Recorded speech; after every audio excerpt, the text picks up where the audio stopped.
Bien le bonsoir, chers amis, et bienvenue à cette dernière convention de l'année 2015. Un grand merci à nos frères de l'Auvergne de nous offrir ce soir cette magnifique soirée sous le regard du Seigneur. Aussi, amis qui êtes venus peut-être pour la première fois à cette convention, c'est à vous en priorité que j'aimerais ce soir m'adresser. Tout d'abord, pour vous présenter la vedette de cette soirée. La voici. Ce n'est pas Vie et Lumière qui est à l'honneur ce soir. Ce ne sont pas les serviteurs de Dieu, mais ce livre qui a été méconnu parmi le peuple gitan pendant près de 20 siècles et qui ce soir va être lu en présence de quelques milliers de gens pour la plus grande gloire de Dieu. Dans l'un des évangiles qu'on appelle l'évangile selon Saint Jean, Saint Jean était un tout jeune apôtre quand il s'est converti. Il devait avoir guère plus de 17 ans. Et c'est également lui le dernier qui restera en vie. Et avant la fin de son pèlerinage sur cette terre, il a eu l'occasion d'écrire 5 livres qui portent son nom dans ce livre magnifique qui nous a été caché pendant 20 siècles. Voyez-vous, ce livre qu'on appelle aujourd'hui la Bible a été discuté, on l'a critiqué, on l'a déchiré, on l'a brûlé, mais on n'a jamais pu le détruire parce qu'elle est la parole divine. Jésus avait dit, le ciel et la terre passeront, mais ma parole, elle ne passera pas. Alors, amis qui êtes venus ce soir, peut-être à titre de curiosité, on veut voir ce qu'est une convention. Cette soirée vous est dédiée, car elle va vous permettre d'entendre des choses peut-être que vous n'avez jamais entendues. Ce qui fait que cette soirée magnifique de pratiquement ces derniers jours de août, ça va devenir votre soirée. Vous dites pas Amen, chrétiens? Alors je lis dans l'évangile de Saint Jean au chapitre 19 et quelques versets à partir du verset 17. Il nous est dit ceci, Jésus portant sa croix arriva au lieu du crâne qui se nomme en hébreu Golgotha.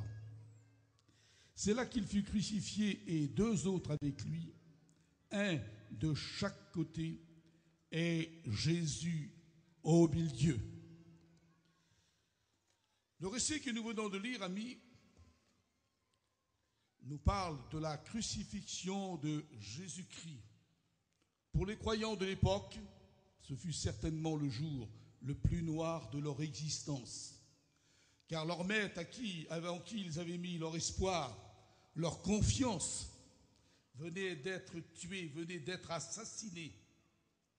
On s'est souvent posé la question dans le monde, pourquoi ont-ils tué un tel homme d'une telle envergure? Qu'avait-il fait de mal? Il était innocent. Et ce fut la plus grande injustice de toute l'histoire de l'humanité. En ce jour-là, amis, la nation romaine s'était déshonorée. Voyez-vous, dans cette nuit qui va précéder cette crucifixion, le Fils de Dieu se trouve sur l'une des montagnes à l'est de Jérusalem qui a pour nom le mont des Oliviers. Sur le flanc de cette montagne se trouve un fameux jardin qu'on appelle aujourd'hui Gethsémanée, dans lequel se trouvent 8 oliviers millénaires. Oh, il n'est pas très grand.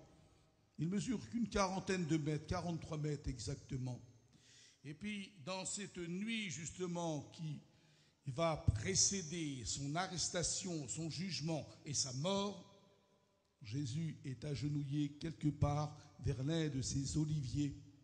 Il est en train d'intercéder son Dieu. Il prie.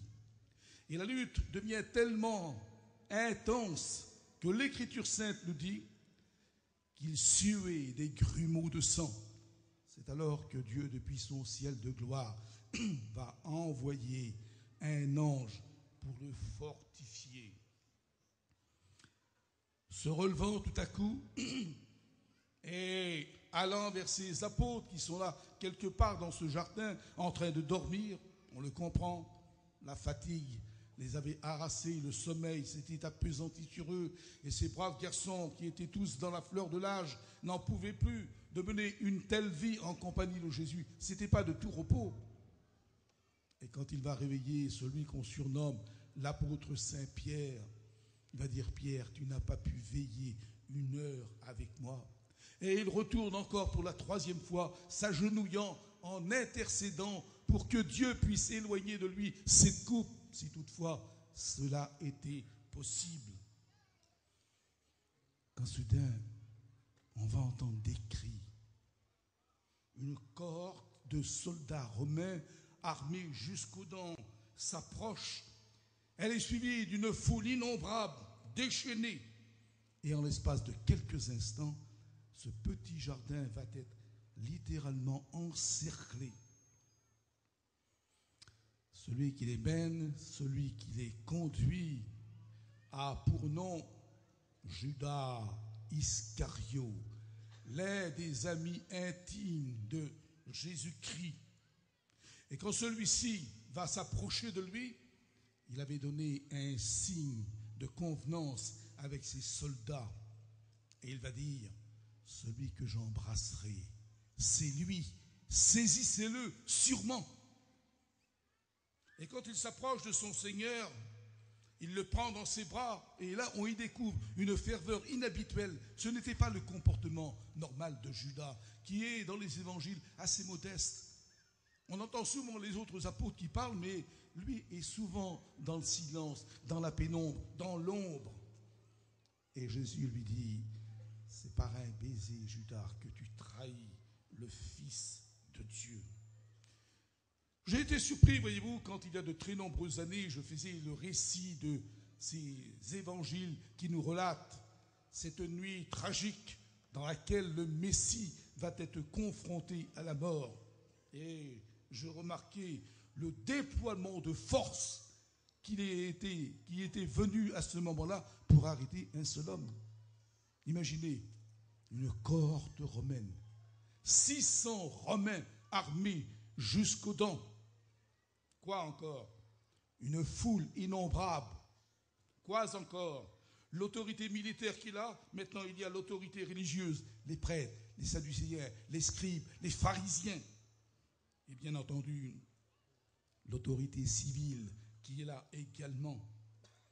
Quand Jésus va poser cette question à tous ces gens qui sont venus pour lui faire, comme on allait dire, son arrestation, qui cherchez-vous? Jésus de Nazareth. Et à ces mots, amis, à ces mots, frères et sœurs, vous qui êtes chrétiens, qui lisez l'Écriture, vous savez ce qui s'est produit juste après cette phrase.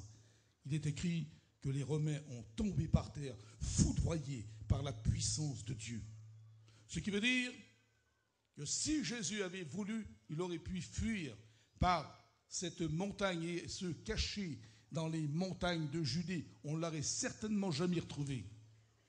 Mais il était venu non pas pour fuir, mais pour donner sa vie en rançon. Il était venu, amis, pour apporter la réponse à la situation des hommes qui vont en enfer. Et ce soir, vous qui êtes venus ce soir, à titre de curiosité ou peut-être parce qu'un ami ou une amie vous aura demandé de venir assister à cette soirée, permettez-moi de vous dire que vous n'avez jamais si bien tombé de votre vie. Parce qu'en cette journée, en cette soirée, vous pouvez passer, comme dit l'Écriture, de la mort à la vie.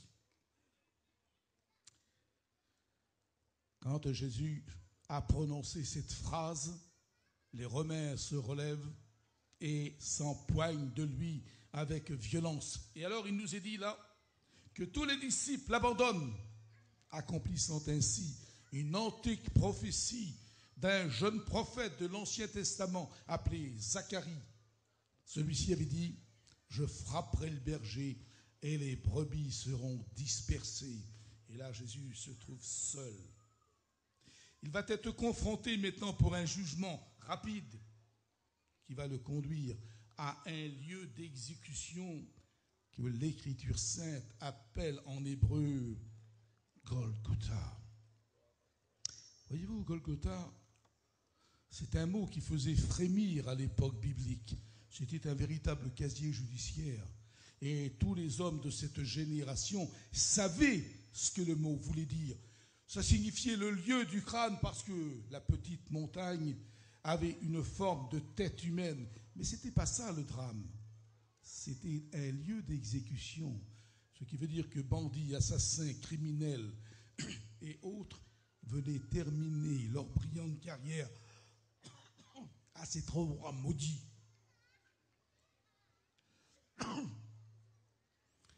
Je me suis un jour posé la question, comment se fait-il que les hommes l'ont emmené dans cet endroit maudit? C'était un endroit lugubre, un endroit de cauchemar, un endroit où il y avait des croix à moitié pourries par les années, des ossements de morts jonchaient le chemin. Mon Dieu, quel triste spectacle! Pourquoi l'ont-ils emmené dans ce lieu d'horreur? Pourquoi doit-il subir cette hideuse torture qu'est la crucifixion? Mais quel est donc son crime? Quel crime horrible avait-il donc commis pour que les hommes de sa génération puissent le traiter ainsi? Son crime? Il avait dit aux aveugles, retrouve la vue. Aux lépreux, sois purifiés. Aux malades, soyez guéris. Aux pécheurs et aux pécheresses, soyez pardonnés de vos péchés. Il leur a accordé le pardon. Et pourtant, les quantités de gens qu'il a sauvés, qu'il a guéris, qu'il a bénis, comment se fait-il qu'ils ne sont pas là devant le tribunal de Pilate pour intercéder en sa faveur, en disant au gouverneur, non, c'est une injustice. Cet homme est innocent, j'étais aveugle, je vois. Mais voyez-vous, malgré tous ces milliers de gens qui avaient été bénis, il n'y en avait pas un seul qui était pas là pour témoigner en sa propre faveur. Quelle ingratitude, mes amis! Dans cette foule qui est là devant le tribunal de ce 5e procurateur de Judée, dans cette foule innombrable, se dissimule la lâcheté qui va être personnifiée par l'apôtre Pierre, celui qui avait dit, ah Seigneur, même si tous t'abandonnent, moi, je ne t'abandonnerai jamais. Et cependant, Pierre a fui comme un lâche qu'il est. Dans cette foule, qu'est-ce qu'il y a encore? La traîtrise, personnifiée par Judas Iscario, celui qui était l'ami intime, qui pendant 3 ans et demi avait accompagné le Seigneur dans tous ses déplacements, dans toute la Palestine. Il avait vu de ses yeux les innombrables miracles, jusqu'à la résurrection des morts, comme la purification des lépreux. La traîtrise était là, et Judas était la personne principale de cette traîtrise. Quand on pense qu'il l'avait fait simplement pour un peu de monnaie, 30 pièces d'argent, le prix d'un vulgaire esclave. Et puis enfin, quand le matin se lève de cette fameuse terrible nuit, quand l'aube apparaît sur le Golgotha, frères et sœurs, 3 croix se dessinent. Un pour le Christ, une pour le Christ et 2 autres pour les malfaiteurs qui l'accompagnent. 2 brigands arrêtés pour sédition, pour meurtre. Les compagnons probablement de ce chef de guerre qui était Barabbas. Ah, comme le monde est petit, on se retrouve enfin, devait-il. Parce que la prophétie d'Isaïe était formelle, il sera mis au nombre des malfaiteurs. Voyez-vous, frères et sœurs, et vous aussi, mes amis, je suis allé personnellement sur cet endroit chaque année, depuis de très nombreuses années. Et j'ai pu remarquer qu'à cet endroit assez particulier, on ne voit pas de pancarte où il serait écrit « Ici est mort Jésus-Christ de Nazareth, assassiné pour le salut de l'humanité. Non, la croix, c'est un drame qui a été oublié. Et dans cette matinée qui se lève, les brigands qui sont à sa droite et à sa gauche sont en train de l'insulter avec le langage ordurier qu'avaient ces hommes. Quand l'un d'eux fut repris, et j'aimerais vous montrer la bénédiction que ce criminel va recevoir alors qu'il est au seuil de sa propre vie. Il va faire, écoutez bien, c'est très important pour vous, il va faire 4 découvertes. Et ces découvertes m'ont ému comme elles vont vous émouvoir ce soir. Alors que ce brigand est en train d'expier ses crimes, regardez ce qu'il dit à son ami qu'il est en train d'insulter Jésus. Ne crains-tu pas Dieu, toi qui subis la même condamnation? Quelle beauté de découvrir qu'un criminel, il est en train de découvrir l'existence d'un Dieu. Un Dieu qui jusqu'alors peut-être lui a été caché, peut-être qu'il ne l'a pas connu. Ou peut-être que sa maman lui en a parlé quand il était enfant, mais la vie l'a entraîné, il est devenu un mauvais garçon. Et il a suivi ce chef révolutionnaire comme un fan, dirait-on, et il est devenu ce que vous savez. Et alors qu'il va expier dans les minutes qui suivent, voilà qu'il découvre l'existence d'un Dieu. Je ne sais pas si vous êtes des croyants ce soir, peut-être pas. Peut-être que certains sont venus, comme je l'ai dit tout à l'heure, à titre de curiosité. Cette soirée peut vous faire découvrir, amis, l'existence d'un Dieu qui se cache quelque part dans les nuages, mais qui ce soir, par son esprit, se trouve juste ici, au milieu de nous. Peut-être certains vont dire, pasteur, je ne le vois pas ce Dieu, où est-il? Vous ne le voyez pas, mais lui, il vous voit. Et il vous a vu quand vous avez pénétré sous cette toile. Il vous a vu avec vos manquements, avec vos souffrances, avec vos problèmes, avec votre maladie. Et il est capable de donner la réponse à ce que vous cherchez et que vous n'avez jamais trouvé. Voyez-vous, le peuple gitan, autrefois, vivait dans une ignorance totale de ce Dieu. Et puis tout à coup, à l'aube de la fin de cette Seconde Guerre mondiale, on a découvert ce Dieu grâce à un prospectus. Quelle merveille, Seigneur.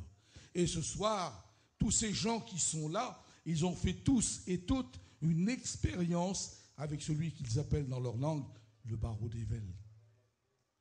Ils trouvent l'existence d'un Dieu. Puis, deuxième découverte de ce brigand, il va être convaincu de péché. Regardez qu'est-ce qu'il dit à son ami. Pour nous, c'est justice, car nous recevons ce qu'ont mérité nos crimes. Avez-vous déjà vu un coupable qui plaide son innocence, vous? Ou qui plaide coupable? Non, ça n'existe pas. Les plus grands criminels disent toujours qu'ils sont innocents. Mais ce jour-là, ce garçon, non seulement il vient de découvrir l'existence d'un Dieu, mais il vient de découvrir lui-même qu'il est un pécheur et privé de la grâce de Dieu. C'est pourquoi qu'il dit, pour nous c'est justice. On reçoit ce qu'ont mérité nos crimes. Permettez-moi de vous dire que sur le plan spirituel, vous tous qui êtes venus ce soir, vous ne méritez rien, sinon la mort. La Bible dit que le salaire du péché, c'est la mort. Et que le don gratuit de Dieu, c'est la vie. Il faut que vous découvriez ce soir que vous êtes des pécheurs. Et que par conséquent, que vous ayez besoin d'un sauveur. Parce que ce sauveur s'appelle Jésus-Christ. Il est venu en chair et en os. Le Fils de Dieu est venu chercher et sauver ceux qui étaient perdus. Et vous pouvez le constater ce soir dans un témoignage muet. Quels sont tous ceux qui ont été sauvés en réponse à la prière et qui ont été baptisés par immersion? Levez votre main, frères et sœurs. Regardez tous ces milliers de mains qui se lèvent. Il n'y a tout de même pas 180 000 fous dans la mission tzigane.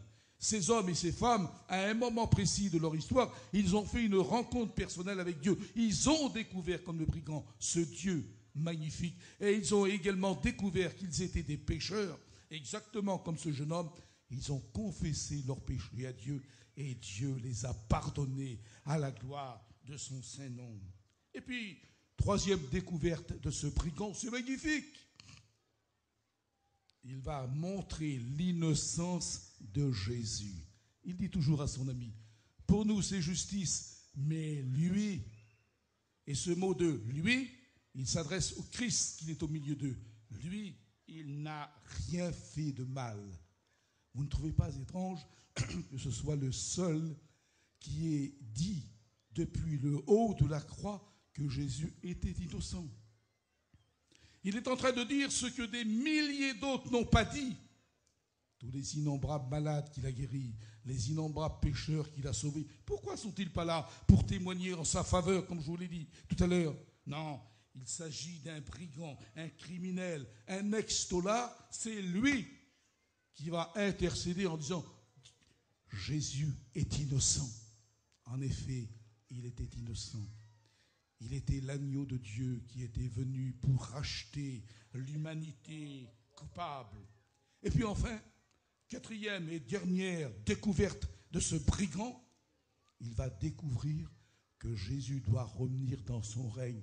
Et tournant la tête vers lui, il lui dit « Seigneur, souviens-toi de moi quand tu reviendras dans ton règne. » Quelle beauté, Seigneur! Il découvre que Jésus va revenir chercher les siens. C'est ce que nous attendons, nous tous. Et voyez-vous, pendant que cette conversation a lieu, les prophéties bibliques s'accomplissent d'une façon exceptionnelle. Quand tout à coup, après ce dialogue, après cette conversation, on va assister à un événement, à un phénomène étrange qui s'était jamais produit depuis que le monde est monde. Quel est donc cet événement, direz-vous? Qu'est-ce qui s'est produit à ce moment précis, alors que nous sommes là sur le Golgotha, en Terre Sainte, en Israël, dans la ville même de Jérusalem? Un événement qui allait bouleverser l'humanité entière. Il est midi, alors que le soleil est à son zénith, c'est là où il fait le plus chaud. Tout à coup, en une fraction de seconde, ce soleil qui brille avec une telle clarté et une telle force et puissance, le soleil s'éteint. Les ténèbres vont s'abattre sur le calvaire. Et les mères désespérées vont chercher leurs enfants. Des cris de panique vont jaillir de toutes les poitrines. Mais qu'est-ce qui se passe? Il se passe que l'antique prophétie dite par Amos, un jeune prophète bouvier qui vivait au 8e siècle avant Jésus-Christ, il avait dit, et c'est Dieu qui va donner ce rendez-vous à l'humanité, à midi, dit Dieu, j'éteindrai le soleil. Si vous avez la Bible chez vous, vous pouvez vérifier dans le livre du prophète Amos, le chapitre 8, le verset 9, Dieu venait de fixer un solennel rendez-vous à toute l'humanité entière en leur donnant ce signe fantastique, à midi, j'éteindrai le soleil. Eh bien, à midi, Dieu était fidèle au rendez-vous. 8 siècles plus tard, la mémoire infaillible de Dieu n'avait pas oublié. Le soleil de justice était en train de s'éteindre parce que le Fils de Dieu allait rendre l'âme. Il y a eu à ce moment-là un tremblement de terre. Il nous est dit que les rochers vont se fendre. Incroyable. Les rochers vont se fendre comme si c'était du beurre. Et cependant, frères et sœurs et amis, le cœur des hommes va rester fermé. Le cœur des hommes va rester bien plus dur que ne l'étaient ces rochers. Alors j'aimerais vous poser une question pour terminer. À vous qui n'avez encore aucune religion, que vous n'êtes pas chrétien, que vous ne pratiquez pas le catholique, ni le protestantisme, ni autre. Certains qui se vantent d'être des athées. Qu'est-ce que la croix représente pour vous ce soir? Qu'est-ce qu'elle veut dire? Quand il est dit que Jésus portant sa croix arriva au lieu nommé Crâne.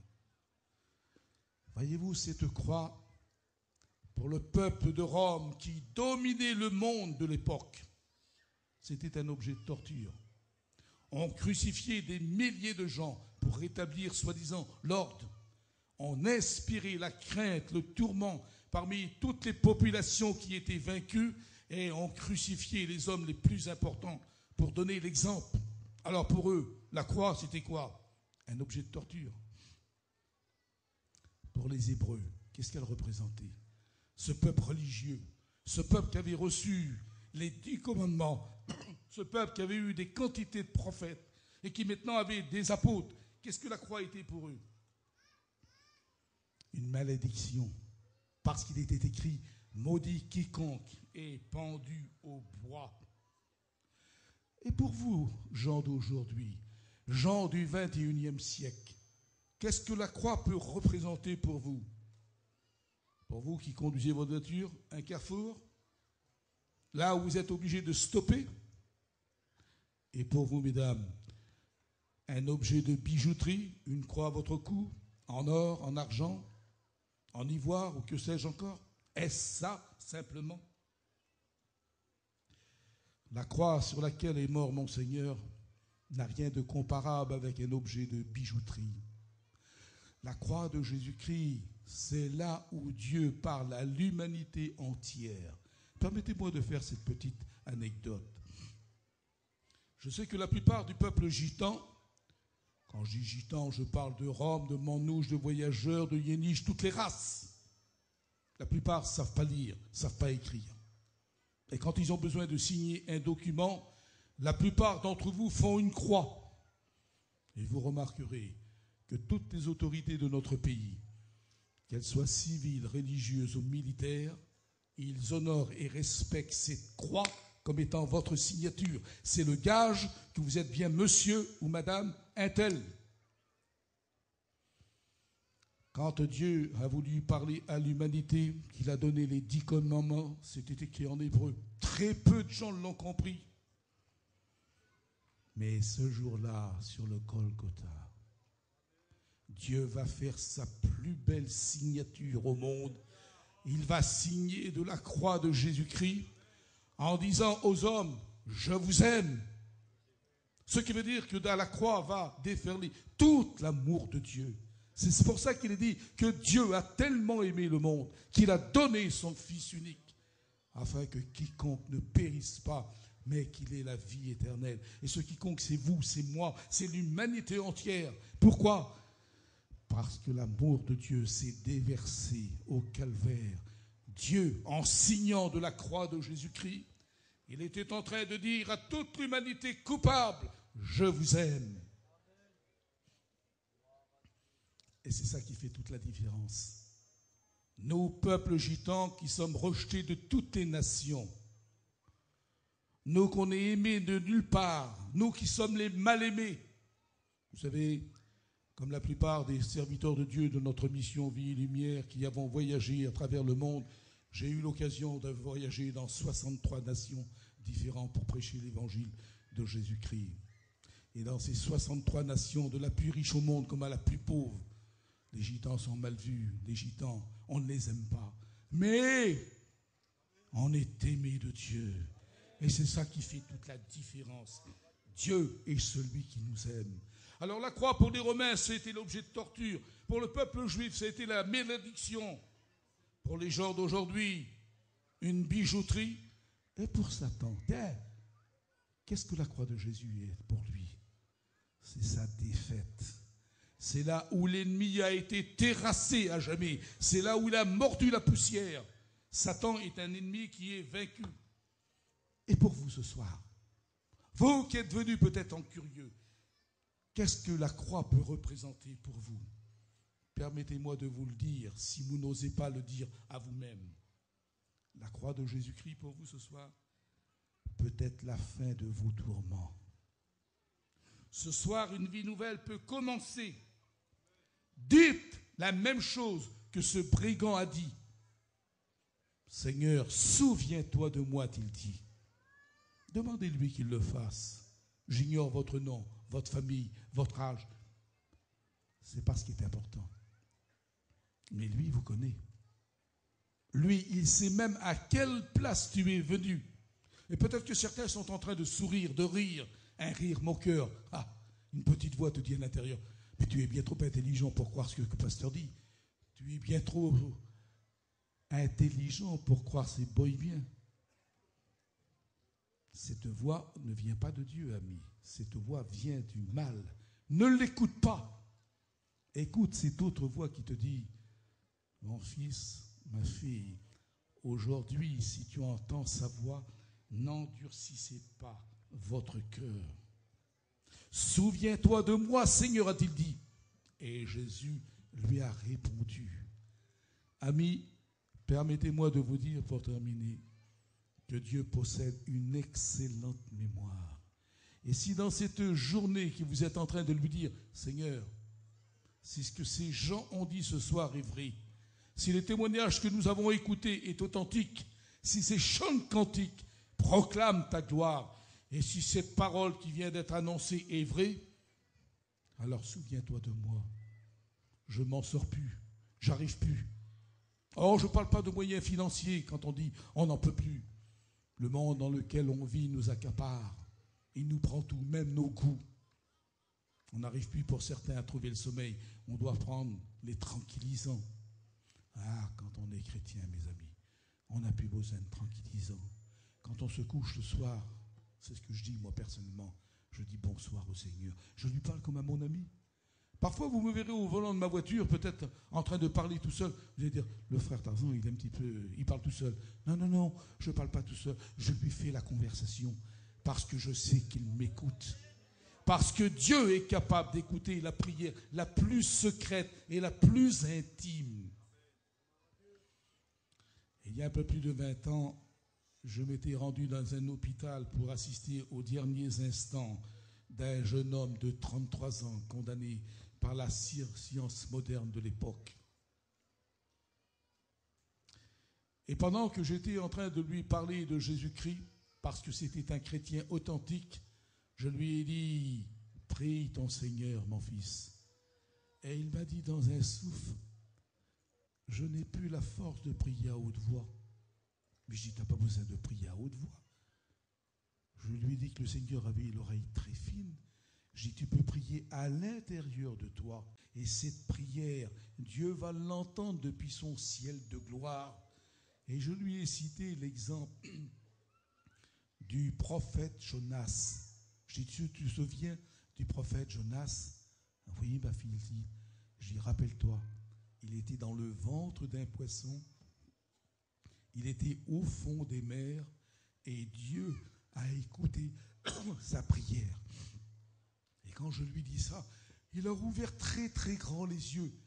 Il venait de comprendre que Dieu était capable d'écouter sa prière. Eh bien, peut-être que vous n'avez jamais prié de votre existence. Je ne vous demande pas de faire une prière récitée. Non.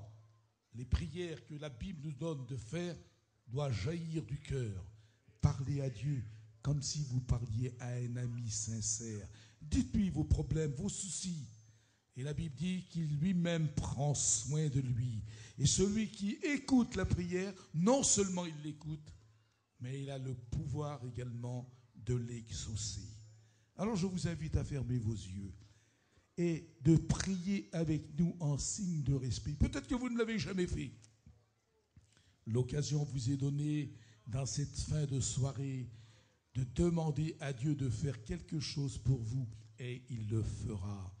Notre Dieu, notre Père, je te rends grâce, Seigneur, et bénis ton saint nom. Et je sais que ta parole ne retourne pas à toi sans produire tes fruits. Bénis ces gens qui ce soir sont venus, peut-être pour la première fois. Tu les connais, Seigneur. Et parce que tu connais toutes choses, nous te demandons que ta main bénisse les guérisse. Transforme leur vie. Bénis leurs petits-enfants, bénis leurs familles, leurs femmes, leurs maris, Seigneur. Et qu'ils découvrent ce soir, qu'ils découvrent que tu es un Dieu vivant, un Dieu compatissant, riche en bonté. Bénis-les, mon Père, dans le nom de Jésus. Amen. Que Dieu vous bénisse, frères et sœurs.